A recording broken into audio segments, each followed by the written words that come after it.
Rafael Alun Trisambodo bukan orang sembarangan, KPK akui sulit usut harta Rafael. Rafael Alun Trisambodo, mantan pejabat Ditjen Pajak, diperiksa tim Direktorat LHKPN KPK selama 9 jam pada Rabu 1 Maret 2023 petang. Dari pemeriksaan itu, KPK mengaku kesulitan mengusut harta Rafael Alun Trisambodo. KPK bahkan menyebut Rafael Alun Trisambodo bukan orang sembarangan. Rafael Alun Trisambodo diketahui menjalani pemeriksaan terkait hartanya 56 miliar rupiah. Dalam tayangan video yang diunggah di Kompas TV, ayah dari Mario Dandi Satrio ini terlihat mengenakan pakaian batik dan jaket hitam. Keluar dari gedung KPK, Rafael Alun tampak menyampaikan keterangan di depan awak media. Namun tak berlangsung lama, Rafael Alun langsung berjalan menuju mobil. Dalam kesempatan tersebut, Rafael mengatakan sudah lelah karena diperiksa sejak pagi tadi. Sebelumnya, Rafael Alun menjalani pemeriksaan KPK pada Rabu 1 Maret 2023 sejak pagi. Rafael tiba di Gedung Merah Putih KPK pukul 8.00 waktu Indonesia Barat.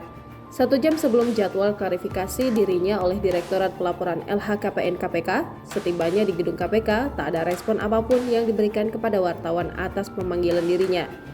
Rafael mulai menjalani pemeriksaan pukul 9.00 waktu Indonesia Barat, kemudian ia meninggalkan ruang pemeriksaan sekitar pukul 17.40 waktu Indonesia Barat.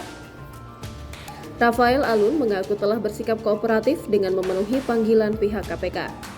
Komisi Pemberantasan Korupsi mengaku kesulitan mengusut harta kekayaan ex-pejabat Eselon 3 Ditjen Pajak Rafael Alun Trisambodo. Deputi Pencegahan dan Monitoring KPK, Pahala Nainggolan mengatakan, KPK memang telah memeriksa LHKPN Rafael dan rekening miliknya di bank dan menemukan banyak transaksi janggal, namun itu semua sulit dibuktikan. Menurut Pahala, berkat kelihayan Rafael mengenai modus lepas dari jerat hukum membuat kasus ini tak akan berjalan jauh. Harapan publik agar ada penyitaan aset dan uang miliknya tak bisa dilakukan mengingat tak ada aturan hukum soal LHKPN yang bisa merampasnya. Dia menjelaskan kecuali ada temuan perbuatan melawan hukum yang dilakukan Rafael.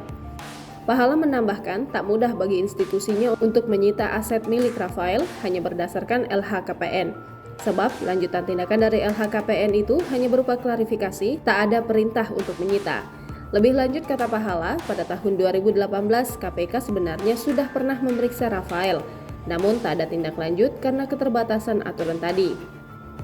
Dari hasil pemeriksaan tersebut, kata Pahala, pihaknya merasa ada yang tak pas dalam laporan kekayaan itu.